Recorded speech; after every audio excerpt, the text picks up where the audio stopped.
Newton school MIA university స్పెయిన్తో కలిసి 1 year masters ప్రోగ్రామ్ని ప్రొవైడ్ చేస్తుంది ఇన్ కంప్యూటర్ సైన్స్లో.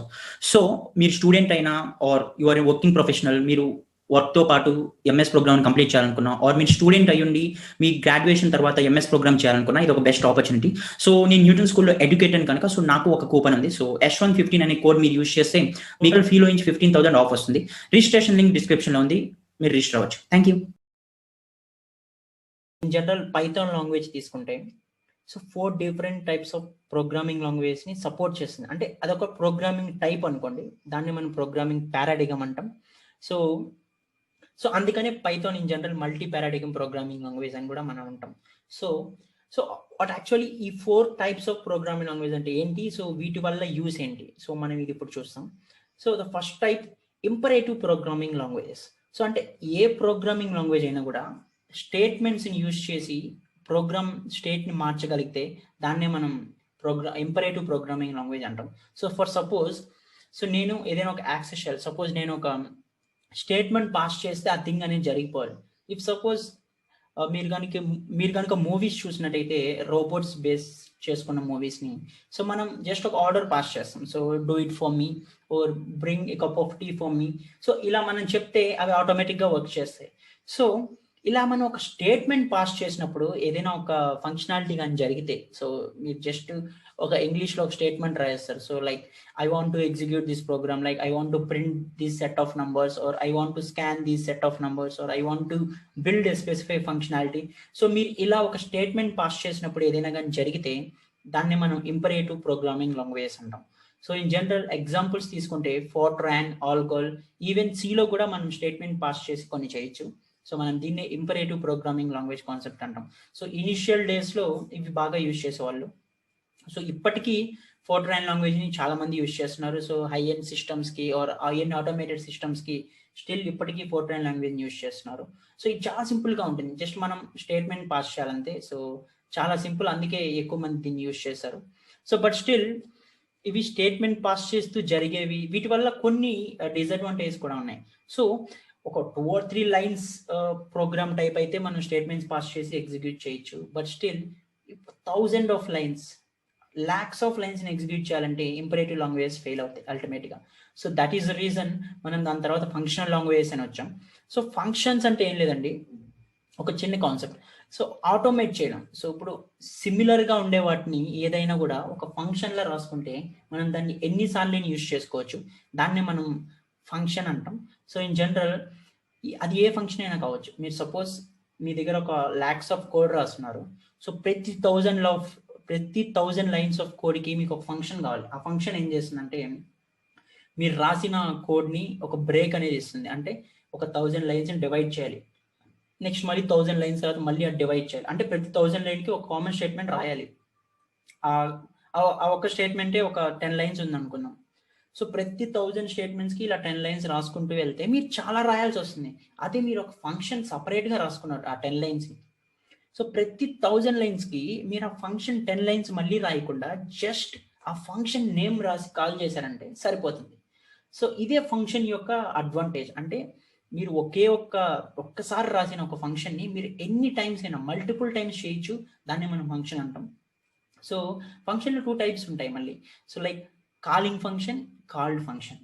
సో కాలింగ్ ఫంక్షన్ అంటే, సో మీరు నేను చెప్పాను, సో మీరు ఒక 1000 lines తర్వాత ఈ 10 lines అనేది యూజ్ చేయాలి. అలా ప్రతి 1000 linesకి ఈ 10 linesని యూజ్ చేస్తున్నాం. ఈ 10 lines ప్లేస్లో మనం జస్ట్ ఫంక్షన్ నేమ్ రాసేస్తున్నాం. ఫర్ సపోజ్ ఆ ఫంక్షన్ నేమ్ డెమో అనుకున్నాం. సో మనం డెమో అనే ఒక ఫంక్షన్ని సపరేట్గా రాస్తున్నాం, దాంట్లో 10 lines ఉన్నాయి. సో ఇప్పుడు ఈ మెయిన్ ప్రోగ్రామ్లో 1000 lines తర్వాత ప్రతిసారి ఆ 10 lines రాకుండా జస్ట్ డెమో అని రాస్తాం. మనం ఇక్కడ రాసిన ఈ డెమోని మనం కాలింగ్ ఫంక్షన్ అంటాం. అండ్ కాల్డ్ ఫంక్షన్ అంటే, సో మీరు ఈ డెమోని సపరేట్గా ఈ 10 linesని వేరే దగ్గర రాస్తున్నారు. సో దీన్ని మనం కాల్డ్ ఫంక్షన్ అంటాం. సో దీన్నే ఫంక్షన్ కాల్ అనే ఒక కాన్సెప్ట్ని కూడా మనం చెప్పుకోవచ్చు. So called function and calling function. So ఇలా రాయడం వల్ల ఏమవుతుందంటే ఏదైనా ఒక రెపిటేటివ్ టాస్క్ని మనం ఆటోమేట్ చేస్తాం. సో అంటే కొన్ని డిఫరెంట్ మ్యాథమెటికల్ ఫంక్షన్స్ యూజ్ చేసి, సో ఎలాగంటే సపోజ్ మీకు ఇంకొక ఎగ్జాంపుల్ చెప్పాలంటే, మీకు మ్యాథమెటిక్స్ తెలుసుంటే, మీరు మ్యాథమెటిక్స్ బ్యాక్గ్రౌండ్ నుంచి వచ్చినట్టయితే మనం దాంట్లో చాలా వరకు కొన్ని జస్ట్ ఒక మ్యాథమెటికల్ ఫంక్షన్స్ కొన్ని వాడి మనం చాలా వరకు ఆటోమేట్ చేసేస్తాం. సో అంటే చాలా ఉంటాయి అలానే అనుకోండి. సో ఇంటిగ్రేషన్ కానివ్వండి, డిఫరెన్షియేషన్ కానివ్వండి, ట్రిగ్నోమెట్రీలో యూజ్ చేసేవి కానివ్వండి, మనం సైన్ థీటా అని రాస్తాం. బట్ ఈ సైన్ అంటే ఏంటి, దీనికి బ్యాక్ ఎండ్లో ఇంకొంచెం ఉంటుంది. మనం ఇది ఒక ఫంక్షన్ లా యూజ్ చేస్తాం. సో అలానే మనం ఇంటిగ్రేషన్ రాస్తాం. సో మన ఇంటిగ్రేషన్ ఆ సింబల్ యూజ్ చేయడం, ఆ ఇంటిగ్రేషన్ కాన్సెప్ట్ ఎలా వర్క్ అవుతుంది అంటే అది కూడా ఒక ఫంక్షన్. సో ఏ ఫంక్షన్ అయినా కూడా దానికి బ్యాక్ ఎండ్లో సమ్ లాజిక్ అనేది ఉంటుంది. సో అలాగా మనం కొన్ని మ్యాథమెటికల్ ఫంక్షన్స్ ని ఎవాల్యుయేట్ చేసి ప్రోగ్రామ్స్ ని రాస్తే దాన్ని మనం ఫంక్షన్ లాంగ్వేజ్ అంటాం. సో ఇంపరేటివ్ దాంట్లో ప్రతి ఒక్కటి స్టాటిక్ గా రాస్తూనే ఉండాలి. సో ఒక్కటి ఎన్నిసార్లు రిపీట్ అయినా మనం అన్నిసార్లు అది రిపీట్ చేయాల్సిందే, తప్పదు, ఇంకా ఆప్షన్ లేదు. బట్ ఫంక్షనల్ లాంగ్వేజెస్ లో మనం అలా ఏం చేయాల్సిన అవసరం లేదు. ఎందుకంటే మనం ఒక్కసారి రాస్తే ఆ ఫంక్షన్ మల్టిపుల్ టైమ్స్ యూజ్ చేయొచ్చు. It reduces lot of time. So దీన్నే మనం ఫంక్షనల్ ప్రోగ్రామింగ్ లాంగ్వేజ్ అంటాం. So examples of functional language తీసుకుంటే లిస్ప్ కానివ్వండి, హ్యాష్కెల్ కానివ్వండి, క్లోజ్యూర్ కానివ్వండి. సో ఇప్పటికీ చాలా కంపెనీస్ లో ఈ ఫంక్షనల్ ప్రోగ్రామింగ్ లాంగ్వేజ్ ని యూజ్ చేస్తారు. సో మనకి ఇది ఎలా అంటే అవుట్డేటెడ్ అని చెప్పలేం. ఇప్పటికీ ఇంపరేటివ్ ప్రోగ్రామింగ్ లాంగ్వేజ్ ని చాలా మంది యూజ్ చేస్తున్నారు, ఫంక్షనల్ ప్రోగ్రామింగ్ లాంగ్వేజ్ ని చాలా మంది యూజ్ చేస్తున్నారు. సో ఈ ప్రొసీజరల్ కానివ్వండి, ఆబ్జెక్ట్ ఓరియంటెడ్ కానీ ఏదైనా కూడా ప్రతి ఒక్కటి అందరు యూజ్ చేస్తున్నారు. మనం ఏది కూడా అవుట్డేటెడ్ అని చెప్పలేం, అలాని ప్రెసెంట్ యూజ్ చేయట్లేదు అని చెప్పలేం. ఎందుకంటే ప్రతి ఒక్కటి ఎక్కడో దగ్గర ఏదో ఒక ప్రాజెక్ట్కి ఏదో ఒక ఫంక్షనాలిటీకి యూజ్ చేస్తూనే ఉంటారు. సో ఇదే ఫంక్షనల్ లాంగ్వేజ్ అంటే.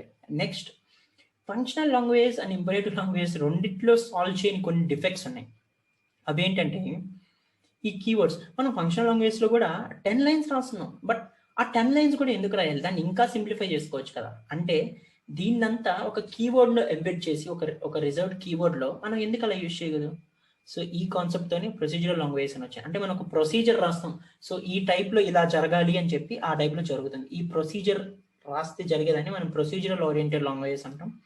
ఫర్ ఎగ్జాంపుల్, మీరు సి ప్రోగ్రామింగ్ లాంగ్వేజ్ కానీ మీకు తెలిసినట్టయితే మనం జస్ట్ ప్రింట్ఎఫ్ అని ఒక లైన్ రాస్తాం.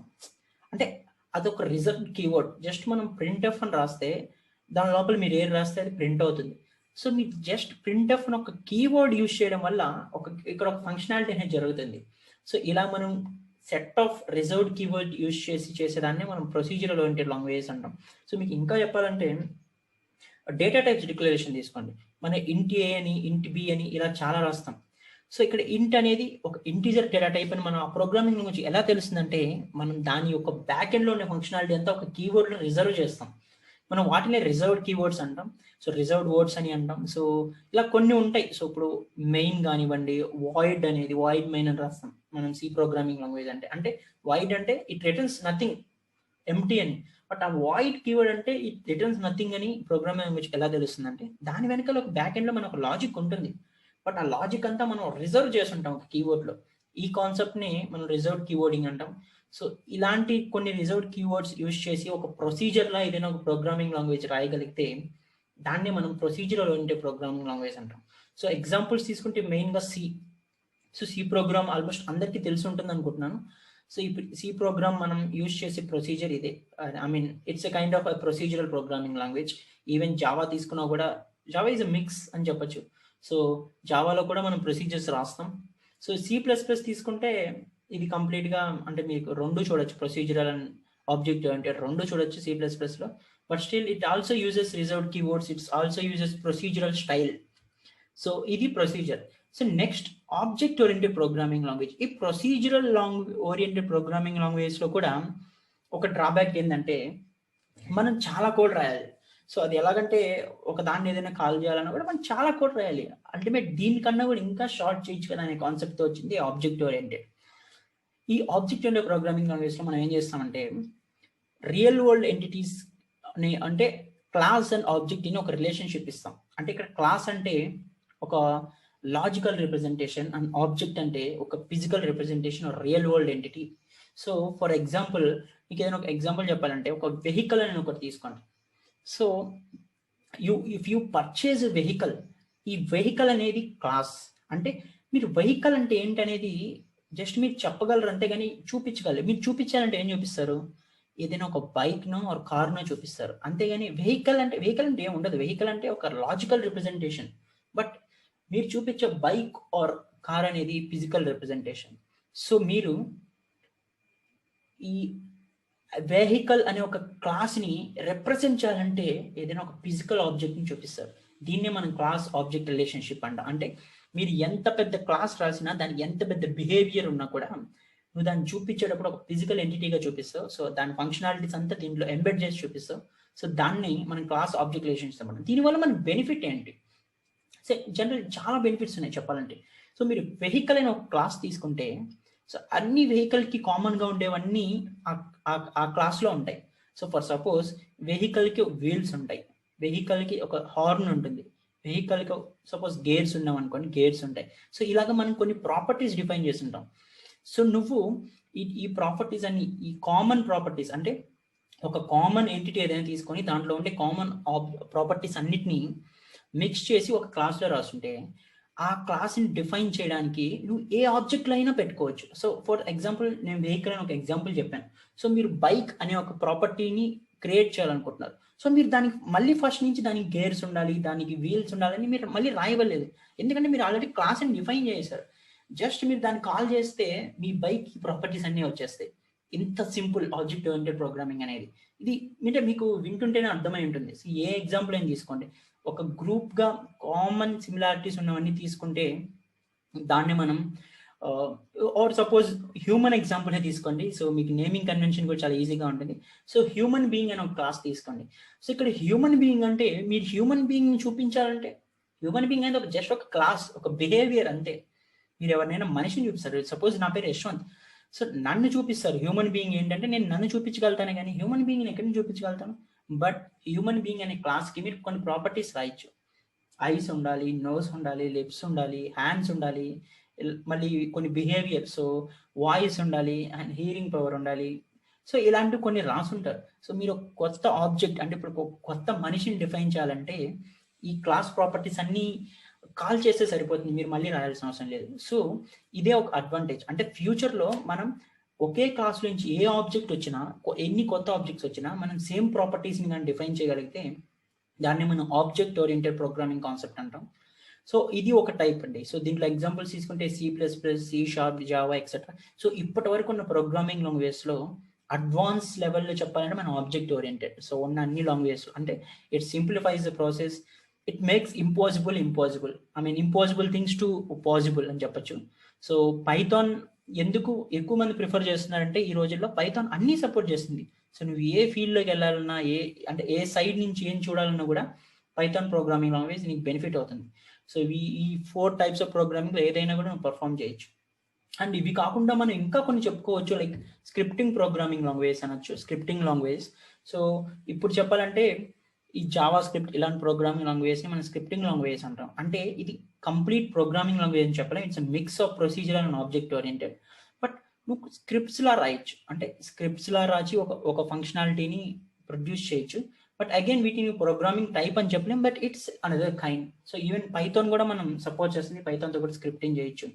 సో అదండి, these are the different kinds of programming language that we have, and Python supports all these 4.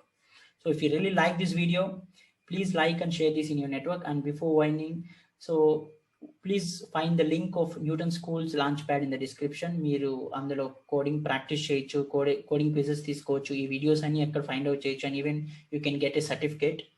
So also please subscribe to the channel and support us in doing more. Thank you for watching.